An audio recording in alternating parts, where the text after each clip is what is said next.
The demi-humans scattered throughout this world have kept the village of Lag in a state of constant warfare. Kai, a soldier from the village, joins forces with his friend Manso to confront one of the gorilla monsters. However, not even the strength of their friendship can save him, because when it comes to fighting, Kai's skills are utterly worthless. Now, Kai finds himself cornered. Without a doubt, he would have met his end right then, but at the last possible moment, Alha strikes down the gorilla. As the village's appointed guardian, blessed by the land god, he stands as the strongest warrior among them. With terrifying ease, he slices through the gorilla one after another, until finally, he stands before the gorilla guardian. You'd expect this, the mightiest of gorillas, to pose some real difficulty for Alha, yet in mere seconds, he cleaves it clean in half. Now that all the gorillas are taken care of, the soldiers begin slicing into their bodies, and one of them passes Alha, a container filled with a strange liquid. Without hesitation, Alha takes it and drinks the liquid, and right after, his body starts glowing with a red aura. These are known as godstones. Consuming the liquid within is said to boost a person's strength and spiritual energy. So it would seem logical for everyone in the army to drink at least one to grow stronger together. But that's not the case. The rules only permit them to consume tiny drops of it. Each of them gets their drop, and after taking his, Kai can already sense his spiritual power rising. He turns to Manso and asks if he can have a bit more, but sadly, he's just a regular foot soldier, so there's no chance he'll ever be allowed to drink an entire godstone. According to the rules, nearly all the godstones must go to a guardian bearer like Alha, so even though he's already incredibly powerful, he's forced to grow even stronger, while the other soldiers remain stuck at pitifully low power levels. And yet, nobody sees a problem with this system. Back in the village, a grand celebration erupts to commemorate their triumph over the gorillas. Yet even during the feast, portions are strictly divided by rank. The mighty warriors and the chief's children take all meat and wine for themselves, while lowly foot soldiers like Kai are left scraping by with nothing but a meager bowl of soup. The soup honestly isn't all that bad, but Kai can't help wishing he could have some of the good food as well. Unfortunately, that's never going to happen as long as he's stuck as a low-ranking soldier, so he makes a vow to train hard and grow stronger so he can climb up the ranks. Right after the banquet ends, Kai heads outside and begins training with everything he's got, but it's tough to give it his all when he's barely had anything to eat all day. He shouts out that he really wishes he had some rice balls right now, and just a few moments later, Manso appears and asks Kai what exactly rice balls are. Kai admits he isn't entirely certain where the idea came from. The word simply popped into his head one day out of nowhere. Still, he can't shake the feeling that rice balls would be incredibly delicious. There's something weighing on Kai's mind, and he points toward the hill where the village honors its deceased warriors. That particular slope is reserved for soldiers who left behind families, a place constantly visited by grieving loved ones. But in the other side, there's another hill in complete disarray, crowded with the neglected graves of those who died without anyone to mourn them. No one has ever bothered to care for this forgotten patch of land. Orphans like him are destined to end up buried in a place like that when they die, with no one to visit their graves and no trace that they ever existed in the village. That's exactly why Kai wants to become stronger, to survive long enough to live a life that actually means something. And for that, he has no other option but to eat his meager rations and push himself harder in training than anyone else. But even that wouldn't be enough to guarantee he makes it. He'd need some unique advantage, some hidden power to give him an advantage in battle, though he has no idea what that could be. At that very moment in the castle, Alha and his sister Jose are making their way to their father's room. Alha tells Jose there's no need for her to worry about war briefings since she isn't expected to take part in combat like he is. Still, she says she wants to help protect the village too. But Alha brushes her off, saying that a daughter from the chief's family doesn't need to learn how to fight, and no matter how much she pleads, he won't allow it. Jose fumes at the injustice, being barred from battle simply because she's a girl. The universe seems to mock her further when she glances out the window and spots Kai and Manso laughing and sparring together. Manso, older and far more skilled, effortlessly outmatches Kai in their training sessions, leaving Kai with no choice but to desperately focus on defense the entire time. Manso warns Kai that he'll never improve if he doesn't start taking the offensive. Kai finally attempts an attack, but in doing so, leaves himself completely exposed. Manso counters instantly, sending Kai crashing to the ground where his head hits the floor. The impact leaves him with a severe concussion, and suddenly, fragmented memories from his past life in Japan come rushing back. As his consciousness flickers through these memories, he remembers one specific word: magic. However, when he finally wakes up, he has no clue what magic even means, since that word doesn't exist exist in this world. This isn't the first time Kai has experienced strange memories either, and apparently, in this world, there are quite a few people who see visions like that, but Kai doesn't think it's worth mentioning to anyone. Sure, the memories gave him knowledge about things like rice balls and magic, but none of that really helps him here, especially since magic was just a fairy tale back in Japan anyway. Still, if there were somehow a way for him to actually use magic, he could make a big impression in their next battle, and that would definitely boost his status. Meanwhile, back at the castle, the chief has just gotten a letter from one of the neighboring villages, and it seems they're under attack by orcs. So, in line with the alliance agreement between the two villages, the people of Banya are obligated to head out and provide assistance right away. The chief isn't happy about having to send the soldiers back into battle so soon, especially since they've barely had any time to rest and recover from the fight against the guerrillas. But Olha tells him that it's a soldier's duty to be moved around and to die for the village, so they have no right to complain. Even so, the chief reminds him that the soldiers are still part of the village too, and he shouldn't treat them like they're just disposable pawns. Back in the barracks, Kai is having trouble sleeping because he can't get the idea of magic out of his head. Manso can tell that something is bothering him, so he asks what's wrong. Kai tells him it's not a big deal, but he had a dream about being able to create fire out of nothing. As odd as it might seem, he thought Manso would think this sounds stupid, but to his surprise, Manso admits he's actually heard something like that before. He once heard a tale about a strange traveler who arrived in the village. The man wanted to start a fire, but didn't have any kindling with him, and under normal circumstances, it would have been impossible to do it without the proper tools. Yet, the man just lifted his finger and produced a flame out of thin air. Kai is surprised to hear that there's actually a record of someone using magic, but Manso reminds him that he only heard it from an old story, so there's no guarantee that it is true. Even so, hearing that story has motivated Kai to try learning to use magic. So the next day he heads out and finds a secluded spot so he can start training. He isn't entirely sure how magic functions, but from what he remembers, it seems to require some kind of enigmatic energy. The closest thing Kai can compare it to would be spiritual energy, so he decides to give that a try. Extending his finger, he orders his spiritual energy to manifest as fire, yet it's not quite so simple. It dawns on him that he likely needs to concentrate his spiritual energy first, so he starts attempting to channel it through his godstone. But no matter how hard he focuses, nothing changes. Meanwhile, orcs have been sighted just outside the neighboring village, and they've already killed a dozen soldiers, so the rest of the soldiers assemble to fight back. The soldiers wait outside the forest to see if the orcs are still there, and as soon as they spot the orcs, they charge in. The orcs start their attack too, but Manso quickly manages to stab one right through the heart. Wanting to get a kill of his own, Kai rushes forward, but one of the orcs hurls a corpse at him, slamming Kai against a tree and pinning him down. The orc then approaches, ready to strike Kai down, but before it can, a volley of arrows hits it, and Manso finishes it off. Manso shouts at Kai for charging ahead alone, and orders him to return to the formation. But it seems Kai injured his leg when he got hit, and now can't walk on his own. At the same time, Olha is tearing through the orcs, and once they realize he's far too powerful for them to handle, they all begin to retreat. But Olha has no intention of letting them escape, so he abandons the rest of the soldiers and takes off after the fleeing orcs. That pretty much leaves them to deal with the remaining orcs on their own, and considering how hard it is for them to fight the orcs on their own, the soldiers are cooked. The squad leader orders all the soldiers to run and scatter so most of them can survive. But with Kai's injured leg, he and Manso have no chance of escaping the orc. Kai refuses to hold his friends back because of him, so he stops Manso and urges him to keep going alone. Manso is unwilling to abandon Kai, but deep down, he understands there's no other option. With regret, he apologizes and swears he'll pay his respects at Kai's grave. Then, Manso run away in one direction while Kai crawls away in the opposite direction. He knows there's no way he can win, but he still refuses to give up on his life. So when he hears the orc getting closer, he tries to cast fire magic to protect himself, but it still doesn't work. Moments later, the orc hurls its blade at Kai, hitting him in the shoulder and leaving him badly wounded. On the upside, the brush with death causes sparks to shoot from Kai's fingertips, so maybe he actually can use magic. The problem is, he might not survive long enough to find out, because the orc bursts out of the bushes and starts choking him. Right then, Kai catches sight of the sparks from his fingertip, and he instantly understands what it means. He raises his hand toward the orc's face, and, using every ounce of strength and willpower he has left, he calls forth flames that burn the creature alive. The orc lets out a scream of agony, and Kai is able to free himself from its grasp. grasp. As a result, the orc eventually goes down from the damage it took, and Kai feels proud for finally managing to take down a monster by himself. But there's one small issue. His hand is still burning. He frantically tries to extinguish the flames, but after a few moments, he starts to lose consciousness because the fire is draining all of his spiritual energy. If he doesn't find a way to stop it soon, he's going to die from spiritual energy exhaustion. So he has to come up with something quickly. He just needs to picture his spiritual energy like a dam that he opened when he cast the fire magic. So to put out the flames, all he has to do is stay calm and shut the dam. Staying composed becomes nearly impossible as Kai sees the orc, badly wounded, but still alive. It starts approaching him. With great effort, he finally cuts off his spiritual energy's flow.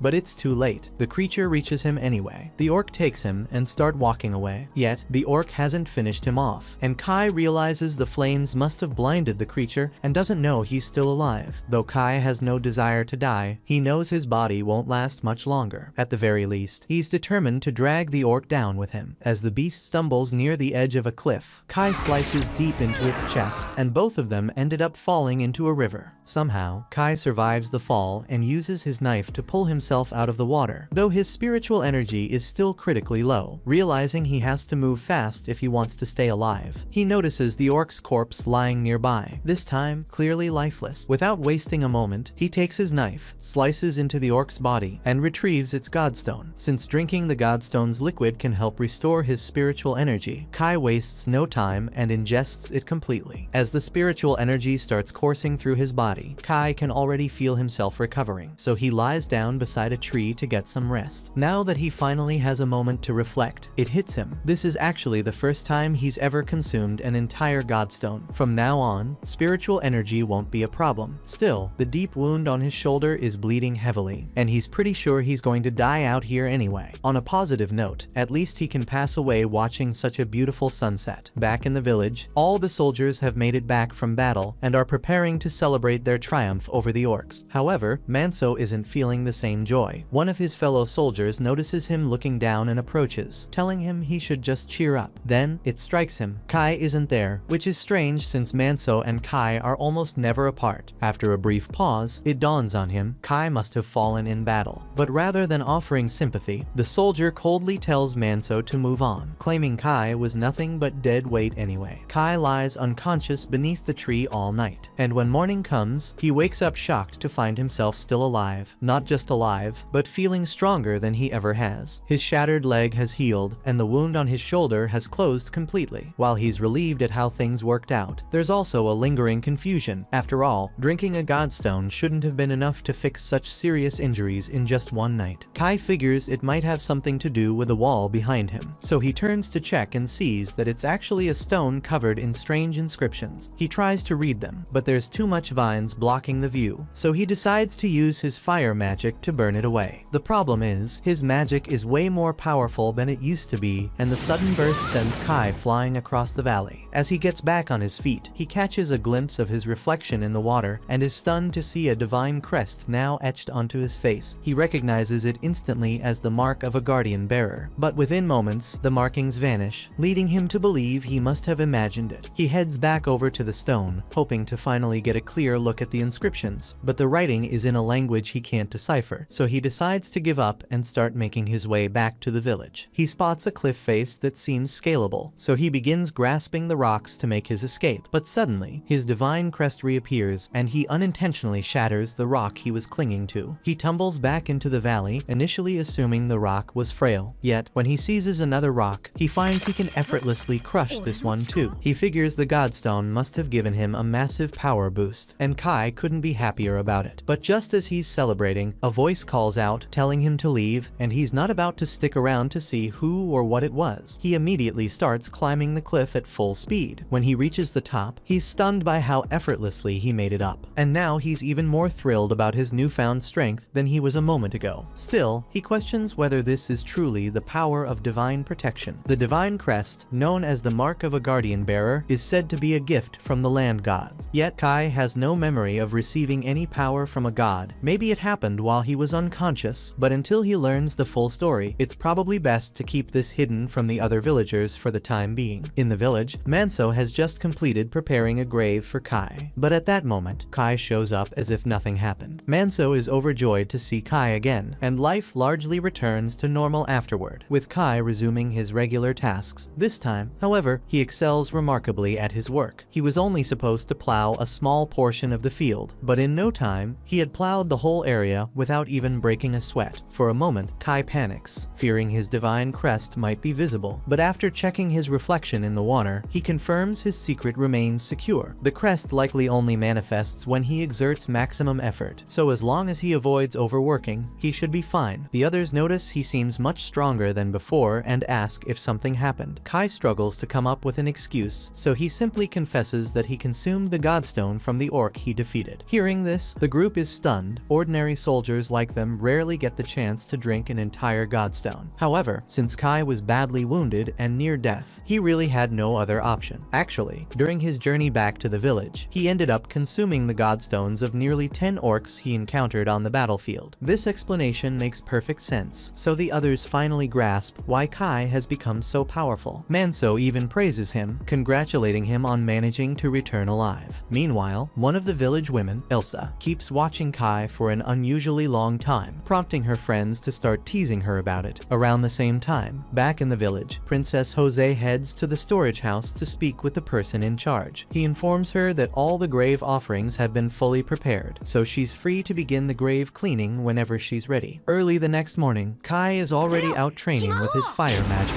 and there's no doubt it's become more powerful than before. But as he's in the middle of practicing, Jose approaches and demands an explanation, saying he looks awfully suspicious. Kai has no choice but to obey the princess's direct order, so he explains everything about his fire ability to her. Surprisingly, Jose doesn't appear too shocked, as she's already familiar with similar powers. Typically, those with abilities come from elite families or are trained monks, making Kai somewhat unusual, especially since he shows no signs of exhaustion, despite having likely expended a great deal of spiritual energy. Jose remembers a rumor that Kai gained immense strength after consuming several godstones, suggesting he possesses a greater reserve of spiritual energy than most. Jose requests that Kai train with her, and he has no grounds to decline. A short while later, the two are sparring with training spears, though Kai is far stronger than he used to be. Jose, as a guardian bearer, isn't someone he can easily overwhelm without exerting some effort. However, he doesn't want to unintentionally expose his divine crest if he pushes too hard, so he must be careful. After the duel ends, Kai makes his way to the well to fetch some water, genuinely surprised that he was able to complete the training so effortlessly, especially since he had been holding back to avoid exposing his divine crest. This implies that his true power is so overwhelming that even a guardian bearer like Jose wouldn't stand a chance if he were to unleash his full strength. Right at that moment, Jose asks him to bring her some water too, so Kai quickly hurries back to her. As she's washing her face, he takes the chance to ask whether all guardian bearers possess the same level of strength. Jose explains that she's actually among the weaker ones, since both her father and brother are far stronger than she is. A guardian bearer's strength depends on the blessing they receive from their land god, but they also need to train independently if they want to grow stronger. When it comes to training, Jose falls far behind. Strictly speaking, she isn't obligated to train since women in this village aren't expected to fight, but as a guardian bearer, she has a responsibility to defend the village in battle, meaning she must grow stronger too. And the role of being a guardian bearer isn't just about victory in the battlefield. It goes beyond that. Kai is puzzled, but just as he's about to ask her to clarify, the morning bell rings for wake up. Since Jose isn't actually allowed to be out here, she needs to hurry back to the castle before anyone spots her. As she prepares to leave, Kai quickly stops her with one last question. What exactly did she mean when she said guardian bearers have a purpose beyond just winning battles? She has developed an affection for Kai and wishes to clarify things for him, but the rules forbid it. Instead, she invites him to join her on her monthly grave cleaning duty. Her land god is enshrined in Edda village, so she'll arrange for Kai to accompany her, and once they're there, she'll be able to reveal everything. Kai agrees to join, and a few days later, Jose sets out for the village along with Kai and a handful of soldiers. They've been tasked with protecting Jose in case anything goes wrong, since the area falls within ape territory. However, the soldiers find it a bit strange that they were suddenly picked to escort Jose, especially when it's usually another squad that handles this kind of mission. A soldier from Kai's squad squad mentions hearing a rumor that Jose specifically asked for Kai to join her, which is why their whole unit got pulled into this assignment. He turns to Kai and asks if it's true. Kai starts to answer, but before he can finish, Manso cuts him off, telling the others to back off because there's absolutely no way the princess would even recognize him. The others find it difficult to accept that Kai is friends with the princess, yet they remain envious of him nonetheless. Eventually, they reach the village, and to Kai's astonishment, it's nothing more than a heap of ruins.